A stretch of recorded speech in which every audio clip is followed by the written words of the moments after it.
కిరణమా Calvary తేజమా. Praise the Lord. దేవునికి మహిమ కలుగును గాక. ఈ వర్తమానం వీక్షిస్తున్న ప్రియ దేవుని బిడ్డలకు ప్రభు నామమున నా వందనములు. దేవునికి మహిమ కలుగును గాక. దేవుని బిడ్డలారా, కొద్ది సమయము దేవుని వాక్యము వినుటకు మన హృదయములను సిద్ధపరుచుకుందాం. మన దృష్టి, మన ఏకాగ్రత దేవుని వాక్యం పైన ఉంచి ఆ వాక్యము ద్వారా మనము అనేక మంచి సంగతులు నేర్చుకొని మన జీవితాలకు అన్వయించుకొని మన జీవితాలని బాగు చేసుకుందాం. ఎందుకంటే వాక్యము మన పాదములకు దీపమై త్రోవకు వెలుగై మనము నడవలసిన మంచి మార్గములో నడిపిస్తున్నది. కాబట్టి ఈ లోకమనే చీకటిలో చిక్కుబడకుండా, పాపమనే శాపములు చిక్కుబడకుండా, దేవుని యొక్క కృపకు, దేవుని యొక్క దీవెనలకు, ఆశీర్వాదాలకు మనము అర్హులుగా ఉండుటకు దేవుని మాటలు విని ఆ ప్రకారము నడుచుకుందాం. దేవునికి స్తోత్రాలు కలుగునుగాక. ఈ సమయంలో పరిశుద్ధాత్మ దేవుడు మనకు తెలియచేసే అంశము, ఇశ్రాయేలు ప్రజలకు దేవుడు ఎంత ఉపకారం చేసినాడంటే అది వర్ణించలేము, ఊహించలేము. అంతటి మేలును ఉపకారమును దేవుడు చేయటం జరిగింది.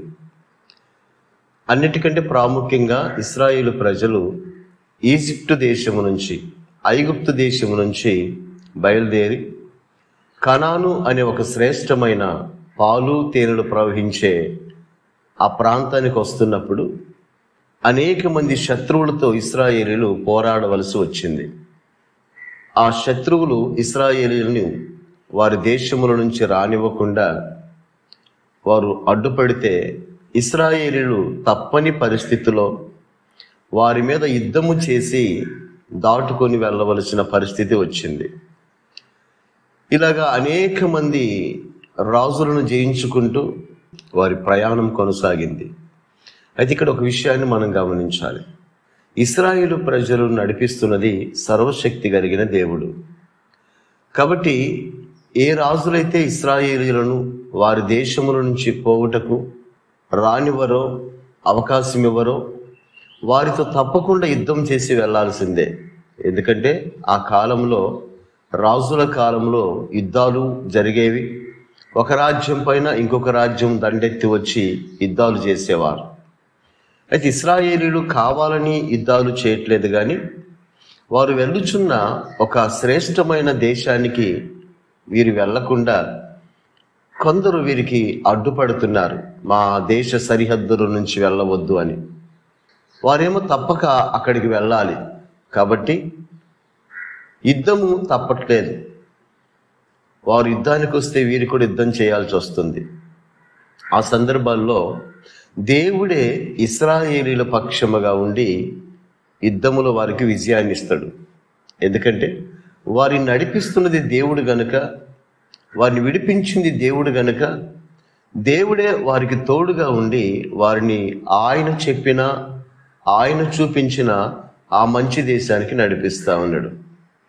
అయితే ఇశ్రాయేలీలు ఎన్నోసార్లు శత్రువులపై యుద్ధము చేసినప్పుడు వారిది విజయం. ఎందుకంటే వారి పక్షంగా దేవుడు ఉన్నాడు కాబట్టి, ఆయన సర్వశక్తి కలిగిన దేవుడు కనుక. ఈ క్రమంలో ఇశ్రాయేలీలు యుద్ధాలు చేసుకుంటూ ముందుకెళ్తూ ఉన్నారు. దేవుని బిడ్డరా, కొన్ని సందర్భాల్లో, కొన్ని పరిస్థితుల్లో యెహోవా దేవుడు ఇశ్రాయేలీలను శత్రువులకు కూడా అప్పగించినట్లుగా బైబిల్లో రాయబడింది. ఎందుకు దేవుడు ఇశ్రాయేలీలను అప్పుడప్పుడు శత్రువులకు అప్పగిస్తాడు అనేది మనం స్పష్టంగా తెలుసుకుంటే, మన జీవితాల్లో అప్పుడప్పుడు వచ్చే శ్రమలు, కష్టాలు, ఇరుకులు, ఇబ్బందులు కారణం ఏంటో మనకు అర్థమవుతుంది. సర్వశక్తి కలిగిన దేవుడు వారితో ఉండి ఒక టైంలో ఆయనే వారికి విజయం ఇచ్చి ఇంకొక టైంలో ఆయనే వారిని శత్రువులకు అప్పగించినాడంటే కారణము దేవుని మనసు మారిందా? కాదు. కానీ ఇశ్రాయేలు యొక్క స్థితిగతులు మారినప్పుడు దేవుడు కూడా వారిని శిక్షించడానికి, సరిచేయడానికి కొన్ని సందర్భాల్లో వారిని విడిచిపెట్టడం జరిగింది. అటువంటి సందర్భాన్ని ఒకటి నేను మీకు ఈ సమయంలో తెలియచేయాలని ఆశపడుతున్నా. దేవుని బిడ్డలారా, ఇశ్రాయేలీలు మోషే నాయకత్వం తర్వాత మోషే పరిచారకుడైన యెహోషువ నాయకత్వంలో ముందుకెళ్తా ఉన్నారు. అలా వెళ్తున్నప్పుడు వీళ్ళు ఒక ప్రాంతానికి వచ్చిన తర్వాత కొంచెం భయపడ్డారు. అదేంటంటే యెరికో అనే ప్రాంతం. ఈ యెరికో పట్టణం యొక్క ప్రాకారం ఏదైతే ఉందో, గోడ ఏదైతే ఉందో, అది చాలా బలమైనదట. ఆ గోడని పడగొట్టడమే ముందు కష్టం, యుద్ధము చేయటం తర్వాత సంగతి. అయితే ఆ యెరికో పట్టణాన్ని జయించాలి అంటే వీరికి అంత శక్తి సామర్థ్యాలు లేవన్న ఆలోచనలో వీరున్నారు. బైబిల్ ఒక మాట చూస్తాం మనం, ఆయన మన పక్షముగా ఉంటే యుద్ధము యెహోవాదే. ఇశ్రాయేలీలు, యెహోషువ గారు భయపడుతున్న పరిస్థితుల్లో, బాధపడుతున్న పరిస్థితుల్లో దేవుడు వారితో మాట్లాడి, మీరు యెరికో పట్టణానికి కానీ, ఈ యెరికో ప్రజలకు కానీ, మీరు దేన్నైతే చూస్తూ భయపడుచున్నారో ఆ యెరికో గోడలకు కానీ మీరు భయపడద్దు. ఎందుకంటే నేను మీ పక్షముగా ఉండి మీతో ఉండి యుద్ధములో నేను మీకు విజయాన్ని ఇస్తాను. ఒక విషయాన్ని మనం గమనించాలి. దేవుడు మనకు తోడుగా ఉంటే, దేవుడు మనకు అండగా ఉంటే, దేవుడు మనకు సహాయంగా ఉంటే మనం ఎంత మాత్రము దేనికి భయపడవలసిన అవసరత లేదు. ఎందుకంటే దేవుడే తప్పకుండా మనతో ఉండి మన సమస్యకు పరిష్కారం ఇస్తాడు, మనకు విడుదలనిస్తాడు. కాబట్టి దేవుడు ఇశ్రాయేలీయులకు, యెహోషువ గారికి చెప్తున్న మాట, ఈ యెరికో పట్టణాన్ని ఎలా పడగొట్టాలి, ఈ యెరికో పట్టణాన్ని ఎలా దాటాలి, ఈ యెరికో గోడల్ని ఎలా కూల్చాలని మీరు భయపడుచున్నారు కదా. మీరేం చేయొద్దు, మీరు యుద్ధము చేయొద్దు, కత్తులు పట్టొద్దు, ఖడ్గాలు పట్టొద్దు, ఏమి ఉపయోగించొద్దు, ఆయుధాలు ఏమి ఉపయోగించొద్దు. మీరు కేవలము నన్ను స్తుతించండి, మహిమపరచండి, ఆ గోడలు పడిపోతాయని దేవుడు చెప్పడం జరిగింది. అలాగా యెహోషువ గారు, యాజకులు, ఇజ్రాయేలు ప్రజలు 7 రోజులు యెరికో పట్టణము చుట్టూ తిరిగి, 7వ రోజు 7 మార్లు తిరిగి, ఒక్కసారిగా యాజకులు బోరలో ఊదగా, ప్రజలందరూ ఆర్భాటముతో కేకలు వేయగా, అద్భుత రీతిలో యెరికో గోడలు వాటంతటవే కూలిపోయినాయట. అంటే దేవుడే వాటిని కూల్చివేయడం జరిగింది. ఇక ఇశ్రాయేలీయులకు చాలా ధైర్యం వచ్చింది. ఎప్పుడైతే గోడలు కూలిపోయినాయో యెరికో సైన్యము, యెరికో ప్రజలు, రాజు పారిపోవటం జరిగింది. ఇశ్రాయేలీయులు ఆ దేశమును దాటుకొని వెళ్ళడం జరిగింది. అయితే దేవుని బిడ్డలారా, ఇక్కడ ఒక విషయాన్ని గమనించాలి.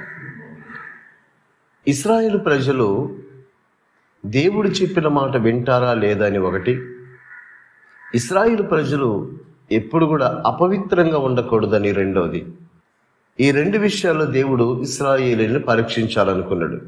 అందుకనే అంతకుముందు దేవుడు ఏం చెప్పినాడంటే యెహోషువ గారికి, ఇశ్రాయేలీయులకు, నేను మీకు విజయాన్ని ఇస్తాను యెరికో పట్టణం మీద, మీరేం యుద్ధం చేయొద్దు, కేవలం స్తుతి ద్వారా, మహిమపరచుట ద్వారా మీరు యెరికో పట్టణాన్ని దాడతారు.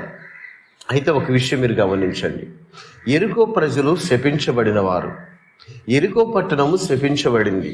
మీరేం చేస్తారంటే యెరికో పట్టణంలో నుంచి వెళ్ళేటప్పుడు యెరికో పట్టణం యొక్క వస్తువులు ఏమి కూడా తీసుకొని వెళ్ళకూడదు.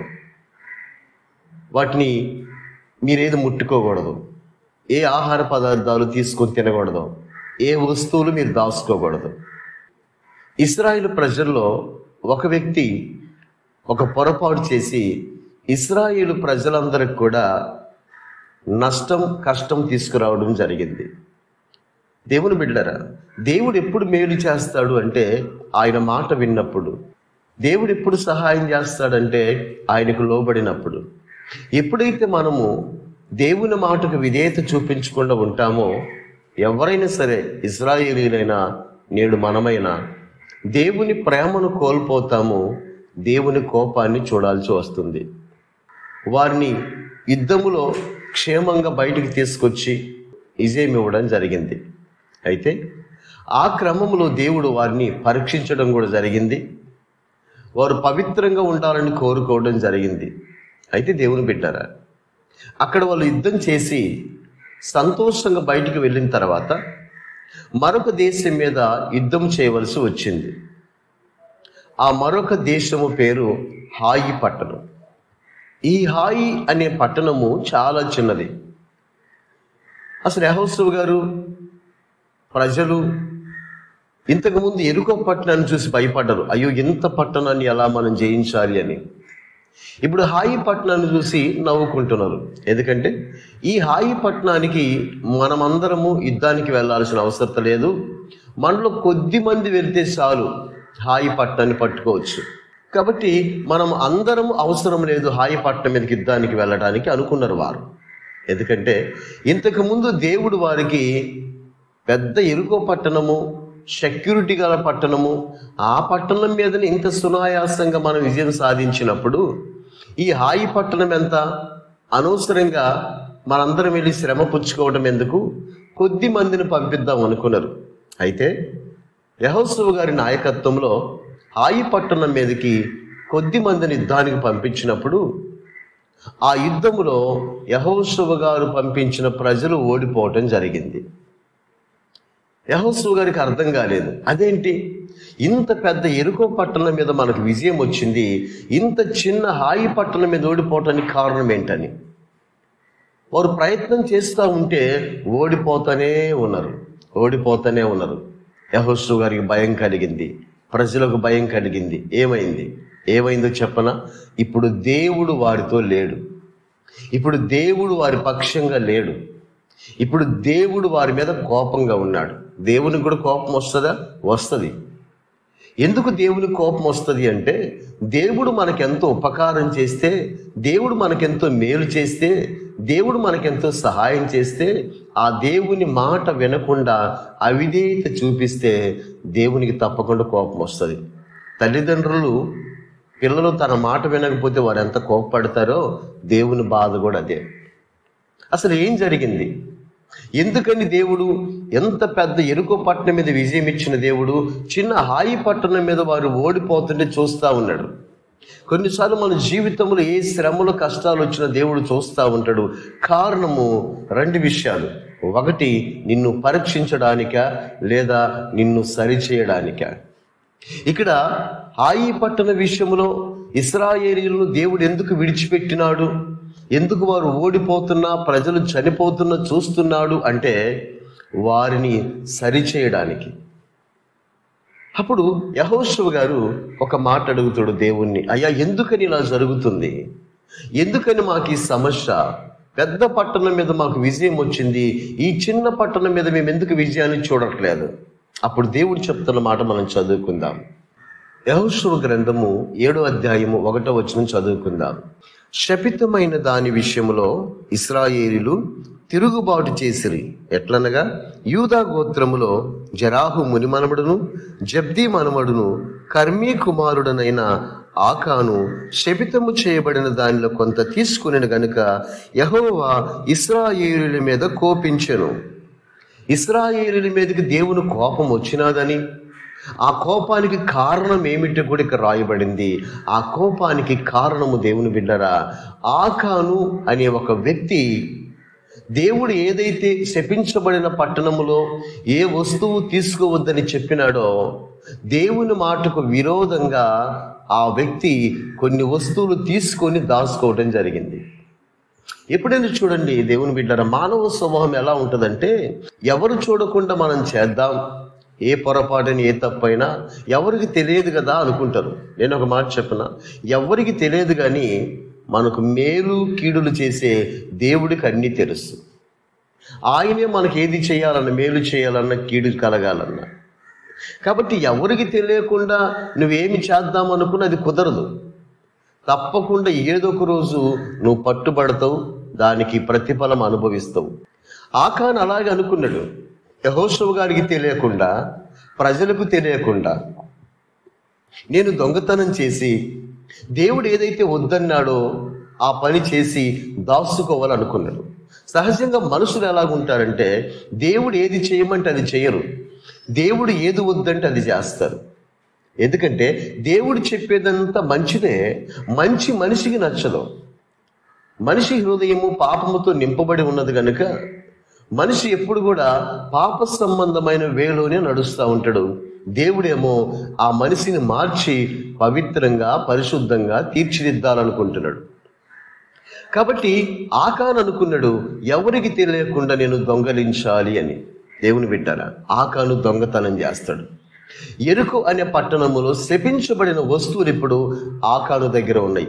ఆకాను దగ్గరే కాదు, ఆకాను ఏ ప్రజల్లో నడుస్తున్నాడో ఆ ప్రజలందరి మధ్యలో ఉన్నవి. ఇప్పుడు దేవుని కోపము వస్తే ఆకాను మీదనే రావాలి, కానీ అలా జరగలేదు. దేవుని కోపము ఇశ్రాయేలులందరి మీదకి వచ్చింది. అంటే ఒకరు తప్పు చేస్తే ఒక కుటుంబంలోనైనా, ఒక సంఘంలోనైనా, ఒక సమాజంలోనైనా, ఒక గ్రామంలోనైనా, ఒక వ్యవస్థలోనైనా, ఒక ప్రాంతంలోనైనా ఒకరు చేసే పొరపాటు అనేక మందికి చుట్టుకుంటుంది. ఒక కుటుంబంలో అందరూ మంచివారే, ఒక వ్యక్తి దొంగ అయితే ఆ కుటుంబం అంతా దొంగలాగానే చూస్తారు. నాయకుడిని యెహోషువకు తెలియకుండా, ప్రజలకు తెలియకుండా ఆయన యొక్క పాపాన్ని కప్పిపెట్టుకొని తిరుగుతున్నాడు. అయితే దేవుడు ఏ విధము చేతనైనా బయట పెడతాడు. అందుకనే ఇశ్రాయేలీయులకు దేవుడు నేర్పించిన పాఠం ఏంటంటే, నేను ఇంత విజయాన్ని వీళ్ళకిస్తే, నేను ఇంతగా వీళ్ళకు తోడుగా ఉంటే, ఈ విధంగా వీళ్ళు నేను వద్దన్న పని వీళ్ళల్లో ఒకరు చేసినారు. నేడు ఆకాను చేసినాడు, మరొక రోజు ఇంకొకరు చేయొచ్చు.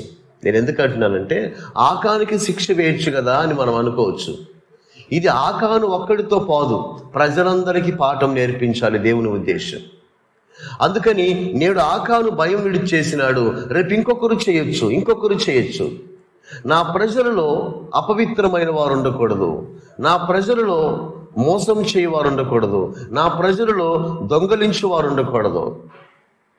ఎస్, నా దేవుని బిడ్డరా, నీళ్ళల్లో ఒక్క చుక్క విషబొట్టు పడిన నీళ్ళన్నీ పాడైపోతాయి. కాబట్టి ఒక మంచి సమాజంలో, ఒక మంచి ప్రజల్లో చెడ్డవారు ఉండకూడదు. అందుకని వారికి పాఠం నేర్పించాలనుకున్నాడు. అయితే యెహోషువ గారు అడిగినప్పుడు దేవుడు చెప్తాడు, ఎందుకయ్యా మాకు అపజయం వచ్చింది? ఇన్నిసార్లు మాకు యుద్ధాన్ని ఇచ్చినావు, నీవే మా పక్షంగా యుద్ధం చేసినావు, ఇప్పుడు ఎందుకని మేము విజయం చూడలేకపోతున్నాం అన్నప్పుడు దేవుడు వాళ్ళకు చెప్పిన మాట ఏంటంటే, మీలో ఒకడు నేను చెప్పిన మాట వినకుండా దొంగలించినాడు. ఆ వ్యక్తి ఎవరైతే ఉన్నాడో అతన్ని మీలో లేకుండా చేస్తే తిరిగి నేను మీకు విజయాన్ని ఇస్తాను. ఇక్కడ ఒక పాయింట్ మనం గమనించాలి. మానవ జీవితంలో దేవుని యొక్క ఆశీర్వాదాలు, దీవెనలు, మేలులు చూడాలి అంటే ముఖ్యంగా మనలో దేవునికి విరోధమైన ఏ పాపం ఉండటానికి వీల్లేదు, ఏ పొరపాటు ఉండటానికి వీల్లేదు. మన మాటలో, క్రియలో, చూపులో, ప్రవర్తనలో, ఆలోచనలో దేవునికి మనము అపవిత్రంగా కనపడితే తప్పకుండా మనము అపజయాన్ని చూస్తాము. చాలా మంది అనుకుంటారు, మేము ప్రార్థనకి వెళ్ళుచున్నాము, కానుకలు అర్పిస్తున్నాము, పరిచర్య చేస్తున్నాము, మేము సంఘానికి ఎంతో ఆధారంగా ఉన్నాము, మేము ఎలా ఉన్న దేవుడు దీవిస్తాడు అని. కానే కాదు దేవుని బిడ్డారు. నువ్వు ఎంత పని చేసినా, ఎంత ప్రయాసపడినా, నీవు దేవునికి హృదయానుసారంగా, వాక్యానుసారంగా లేకపోతే దేవుని నుంచి ఏ చిన్న ఆశీర్వాదం కూడా నువ్వు చూడలేవు. అదే ఇశ్రాయేలీలో జరిగింది. ఒకవేళ దేవుడు ఇలా అనుకోవచ్చు కదా, ఆకానే కదా, చిన్న పొరపాటే కదా, ఏముంది అని అనుకోవచ్చు. అనుకోలేదు. చిన్న పొరపాటైనా పెద్ద పొరపాటైనా వారిలో అపవిత్రత ఉండకూడదన్నది దేవుని యొక్క ఉద్దేశం. అందుకే కదా లక్షల మంది ఇశ్రాయేలీయులు బయలుదేరితే ఒక ఇద్దరు మాత్రమే అక్కడి నుంచి, ఐగుప్తు నుంచి బయలుదేరిన వారు కనాను చేరినారట. మిగతా వారందరూ మధ్యలో నశించిపోయారట. కాబట్టి దేవుని బిడ్డరా, ఇశ్రాయేలీయులకు ఆ విధంగా పాఠం నేర్పించాలని దేవుడు, మీలో ఒకరు దొంగలించినారు, ఆ వ్యక్తిని మీలో లేకుండా చేస్తే తిరిగి మరలా మీకు విజయం వస్తుంది అని చెప్పినప్పుడు వారు ఎలా పట్టుకోవాలి ఆ వ్యక్తిని? దేవుడు మరలా ఆ విషయం చెప్పలా. ఇక్కడ ఒక విషయాన్ని గమనించాలి. దేవుడు దొంగతనం చేసింది దేవుడు చూసినాడు, దాచుకున్నది దేవుడు చూసినాడు. దేవుడు వాళ్ళకి విజయాన్ని ఇవ్వంది కూడా అందుకే. కానీ దేవుడు ఇక్కడ పలాని వ్యక్తి దొంగతనం చేసినాడని యెహోషువ గారికి చెప్పలా. దేవుడికి తెలియదా? తెలుసు కూడా ఎందుకు చెప్పలేదు ఆలోచించండి. ఎందుకంటే ఇప్పుడు ఆ దొంగని పట్టుకోవడానికి చాలా ప్రయత్నం చేయాల్సి వచ్చింది యెహోషువ గారు, ప్రజలు. మరి దేవుడికి తెలుసు కదా, దేవుడు చెప్పొచ్చు కదా, పలాని గోత్రములో పలాని వ్యక్తి కుమారుడు దొంగలించినాడు అని చెప్పొచ్చు కదా, చెప్పలేదు. ఇక్కడ ప్రాముఖ్యమైన ఉద్దేశం ఏంటంటే, యెహోషువ గారు ఎవరు మీలో దొంగలించింది అని చెప్పినప్పుడు, ఒకవేళ ఆ దొంగతనం చేసిన ఆకాను ఎవరైతే ఉన్నాడో ఆయన కానీ వచ్చి నేనే అని ఒప్పుకొని ఉంటే ఎలా ఉండేదో. దేవుడు ఎప్పుడు కూడా మనం పొరపాటు చేసిన తర్వాత కొంతకాలం మనకు అవకాశం ఇస్తాడు, వెంటనే శిక్ష వేయడు. ఎందుకు తెలుసా? మనము సరిచేసుకుంటామేమోనని, పశ్చాత్తాపడతామేమోనని దేవుడు మనకు అవకాశం ఇస్తాడు. ఎన్నిసార్లు గద్దించినా లోపడకపోతే హఠాత్తుగా నాశనం వస్తుందని బైబిల్లో రాయబడింది. కాబట్టి ఆకాని విషయంలో కూడా అపజయం వచ్చినప్పుడు యుద్ధములో హాయి పట్టణం మీద యెహోషువ గారు, ప్రజలందరూ మనలో ఎవరు ఎరుకో పట్టణపు వస్తువులు తీసుకొచ్చుకున్నారని అడుగుతున్నప్పుడు ఎవరు చెప్పట్లేదు, దొరికితేనే దొంగ అన్నట్లుగా. చాలామంది అంతే ఉంటారు దేవుని బిడ్డలారా. ఏదైనా పొరపాటు చేసి వారు ఆ పొరపాటును ఒప్పుకోరు.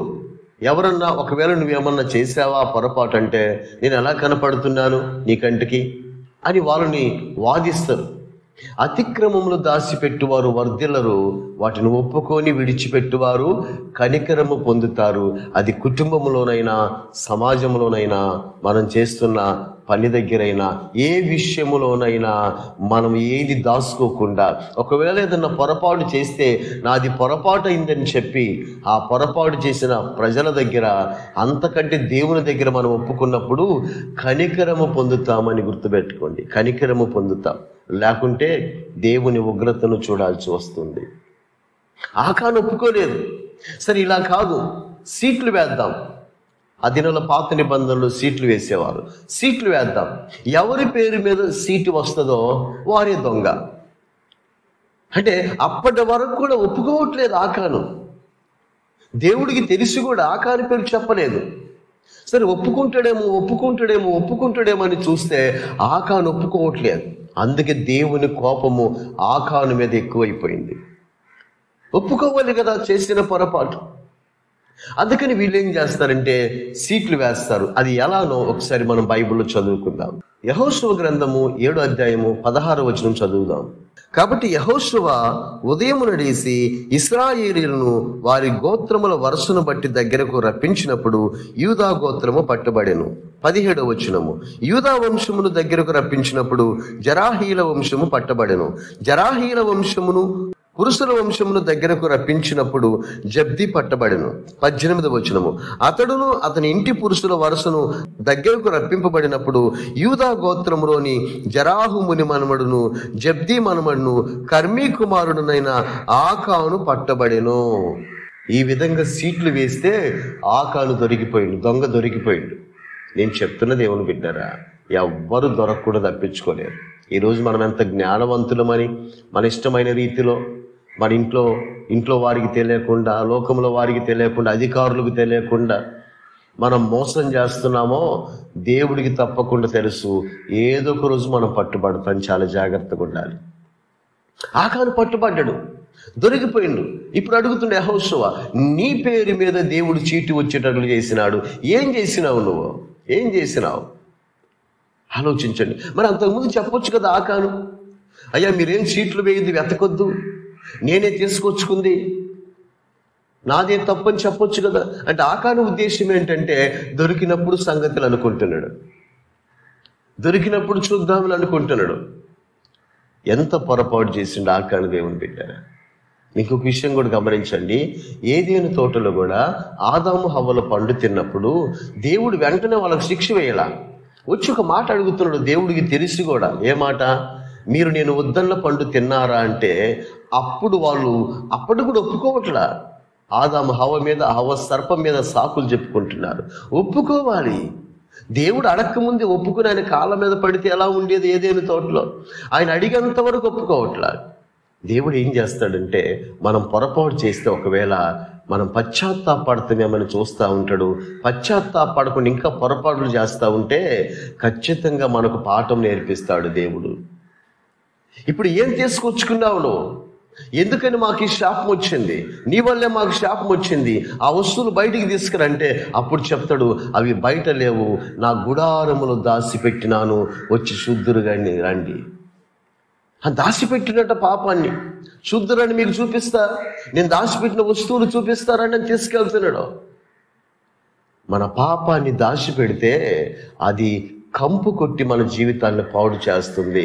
అందుకనే విడిచిపెట్టేసి నీ జీవితాన్ని బాగు చేసుకో. శరీరానికి ఏదైనా మురికంటితే వెంటనే కడిగేసుకుంటాం, లేకుంటే శరీరం కంపు కొట్టిపోతుంది. వస్త్రాలకు మురికంటితే వాటిని శుభ్రంగా ఉతికేస్తాం, లేకుంటే వస్త్రాలు కంపు కొట్టిపోతాయి. నీ హృదయానికి పాపం అనే మురికంటితే దాన్ని ఇప్పుడు విడిచిపెట్టేసి, లేకుంటే నీ జీవితమే కంపు కొట్టిపోతాయి. అతను దాచిపెట్టినట్ట పాపమును, అతిక్రమమును దాచిపెట్టినట్టు ఆకాను తీసుకెళ్ళి చూస్తే ఆ గుడారములు ఏమున్నాయో తెలుసా దేవుని బిడ్డారా? ఒకసారి చదువుదామా మాట కూడా. యెహోషువ గ్రంథము 7వ అధ్యాయము 21వ వచనములో ఇలా రాయబడింది, దోపుడు సొమ్ములో ఒక మంచి సీనారు పై వస్త్రమును, 200 తులముల వెండిని, 50 తులముల ఎత్తుగల యొక్క బంగారు కమ్మిని నేను చూసి వాటిని ఆశించి తీసుకుంటుని, ఇదిగో నా డేరా మధ్యవి భూమిలో దాచబడి ఉన్నవి, ఆ వెండి దాని కింద ఉన్నదని ఉత్తరమిచ్చి తాను చేసినదంతయు ఒప్పుకొనెను. ఎప్పుడు ఒప్పుకున్నాడట? దొరికిపోయిన తర్వాత ఒప్పుకోనడు. అదే దొరక్క ముందు ఒప్పుకొని ఉంటే ఒకవేళ కనికరించబడేవాడేమో. ఇప్పుడు చెప్తున్నాడు, నేను బంగారుపు కమ్మిని దొంగలించినాను, మంచి సీనారు వస్త్రాన్ని దొంగలించినాను, వెండిని దొంగలించినాను. మనోడు ఏవి దొరికితే మంచి దోసేసుకున్నాడు, దాసేసుకున్నాడు, ప్రశాంతంగా ఏమి లేదులని కూర్చొని ఉన్నాడు. దేవుడు ఊరుకుంటాడా? యెహోషువ గారి సేవకుడికి తెలియకపోయినా, ప్రజలకు తెలియకపోయినా దేవుడికి అంతా తెలుసు కదా, దేవుడు ఊరుకుంటాడా? అందుకే నేను దేవుని బిడ్డలకు చెప్తున్నా, మీరు సేవకులకి ఏం తెలియదు, మా ఇంట్లో ఎవరికి ఏం తెలియదు, ఈ లోకస్తులకి ఏం తెలియదు, మేము దేవుని బిడ్డలాగా సెలామని అవుతూ మా ఇష్టం వచ్చినట్లు ఉండొచ్చు అనుకుంటే పైన దేవుడికి సమస్తం తెలుసు. ఆయన కన్నులు కప్పి మనమేమీ చేయలేము. దేవుని బిడ్డలారా, దొరికిపోయింది. ఆ కారణం బట్టి ప్రజలు కూడా చాలా నష్టపోయినారు, చాలా ఇబ్బంది పడ్డారు. ఇప్పుడు దేవుడు ఏం చెప్తున్నాడంటే, ఆ శపించబడిన వస్తువులు ఎవరైతే తీసుకున్నారో ఆ శపించబడిన వారు మీ మధ్యలో ఉండకూడదు. వాళ్ళు మీ మధ్యలో లేకుండా చేస్తే నేను మీకు విజయాన్ని ఇస్తాను. అదే జరిగింది. ఆకాను తను చేసిన పొరపాటుకి ఆకానుతో తన కుటుంబము కూడా నశించిపోయింది. వారిని రాళ్లతో కొట్టి చంపేయటం జరిగింది. ఎంత దారుణమైన పరిస్థితి! రాళ్లతో కొట్టి అగ్నితో కాల్చివేసిరు. వాళ్ళు లేనిపోని శ్రమ తెచ్చుకున్నాడు. నేనంట ఆకానా ఎండి బంగారాలు సీనారు వస్త్రాన్ని ఏమన్నా ఉపయోగించుకున్నాడా? అనుభవించింది ఏమన్నుందా? అనవసరంగా తన జీవితాన్ని, తన కుటుంబాన్ని సర్వనాశనం చేసుకున్నాడు ఆకాను, దొంగతనం చేసి. దేవుడు ఏది ఒప్పుకోడు, దేవుడు ఏది సహించడు. మనం చాలా జాగ్రత్తగా ఉండాలి. బైబిల్ చెప్తుంది, నేను పరిశుద్ధుడును గనుక మీరును పరిశుద్ధులైండుడి. మనం నేర్చుకునే అలవాట్లు, మనం చేసే పొరపాట్లు, మనం చేసే తప్పులు మన జీవితానికి, మన కుటుంబానికి నాశనమును తెచ్చిపెడతాయని బైబిల్ చెప్తుంది. ఆకాను జీవిత పరిస్థితి చూస్తే మనకు అర్థమైపోతుంది. చివరికి ఆకాను నశించిపోయినాడు. అప్పుడు ఇశ్రాయేలీలు హాయి పట్టణం మీదకి యుద్ధానికి వెళితే దేవుడు వారి పక్షం నుండి మరలా విజయాన్ని ఇచ్చినాడు. ఇక్కడ ఒక విషయాన్ని మనం గమనించాలి. మన జీవితం ఎప్పుడు క్షేమకరంగా ఉంటుంది, దీవెనకరంగా ఉంటుంది, ఆశీర్వాదకరంగా ఉంటుంది అంటే దేవుని బిడ్డరా, మనం దేవుని మాటకు విధేయత చూపించినప్పుడు, దేవుని మాటకు లోబడినప్పుడు, దేవుని వాక్యానుసారంగా మనం జీవించినప్పుడు. అదే జరిగింది ఇక్కడ. ఒక పెద్ద ఎరుకో పట్టణం మీద సునాయాసంగా వారు అసలు యుద్ధమే చేయకుండా, వారు కేవలము దేవుని స్తుతిస్తూ మహిమపరుస్తూ ఆ పట్టణ ప్రహరీ గోడలు కూలగొట్టి వారు యుద్ధము చేయకుండా పట్టణం దాటుకొని వెళ్ళిపోతే, ఒక చిన్న హాయి పట్టణం మీద యుద్ధము చేసి కూడా ఓడిపోయినారు. కారణం ఏంటంటే, దేవునికి నమ్మకంగా వాక్యానుసారంగా జీవిస్తున్నప్పుడు, దేవునికి పవిత్రంగా పరిశుద్ధంగా జీవిస్తున్నప్పుడు, దేవుని అడుగుజాడలో మనం నడుస్తున్నప్పుడు నీకేం కావాలో దేవుడే. నీవు ఊరక నిలుచుండి చూస్తే దేవుడే నీ కార్యాలు చేస్తాడు. ఆయన ఒక మాట అన్నాడు చూడండి, మీరు మొదట నా నీతిని నా రాజ్యమును వెతకండి, మీకేం కావాలో అవి నేను ఇస్తాను అన్నాడు. కాబట్టి మనలో ఎప్పుడైతే దేవునికి ఇష్టమైన జీవితం ఉంటుందో, దేవుని వాక్యానుసరమైన జీవితం ఉంటుందో, ఎప్పుడైతే మనం ప్రార్థన చేసుకుంటూ దేవుని అడుగుజాడలో నడుస్తూ ఉంటామో, ఇక మన పక్షంగా దేవుడు ఉండి ఆయనే మన అవసరాల అక్కలు తీరుస్తాడు, మనకు మేలు చేస్తాడు. అంత గొప్ప దేవుడు మనం ఆరాధించే దేవుడు. ఆ దేవుడు మనతో ఉన్నాడు అని, ఆయన మనకు ఉపకారం చేస్తాడని, మేలు చేస్తాడని, ఆయన మన కృప చూపిస్తాడని ప్రభునందు విశ్వాసం ఉంచి ఆయనకు ప్రార్థన చేద్దాం. దేవుడి మాటలు దీవించి ఆశీర్వదించునుగాక. ఆమె ప్రార్థన చేద్దాం, అందరం కలిసి ఏకీభవిద్దాం. సర్వోన్నతుడా, కృపగల నాయన యేసయ్య, మీ పరిశుద్ధమైన పాదములకు వందనాలు, స్తుతులు, స్తోత్రాలు. ఇశ్రాయేలీయుల పక్షంగా మీరు ఎలా ఉన్నారో, ఎలాగ వారితో ఉండి విజయం ఇచ్చినారో మేము తెలుసుకున్నాం. ఎవరి సమస్యలు ఉన్నారు విడిపించండి అయ్యా. రోగులను స్వస్థపరచండి, బలహీన బలపరచండి, కృంగిన వారిని లేవనెత్తండి. మీ బిడ్డలకు సమస్త సమాధానం దయచేయండి. మీ దయ, వాత్సల్యము, దీవెన, ఆశీర్వాదము మెండుగా ప్రతి బిడ్డకు అనుగ్రహించి సహాయము చేయండి. ఈ మాటలు ఎవరైతే విన్నారో, ఈ మాటలు ఎవరైతే వింటున్నారో వారి జీవితాల్లో మీ మేలులు, దీవెనలు, ఆశీర్వాదాలు దయచేసి సహాయము చేయండి. మీ కృపాక్షేమము, కాపుదల, కనికరము, కనుదృష్టి ప్రతి బిడ్డకు దయచేసి మీరే సహాయము చేసి మహిమ, ఘనత, ప్రభావాలు పొందుకొనమని యేసయ్య నామములో అడిగి వేడుకొనుచున్నాము తండ్రి. ఆమేన్. నీ వాక్యము యేసయ్య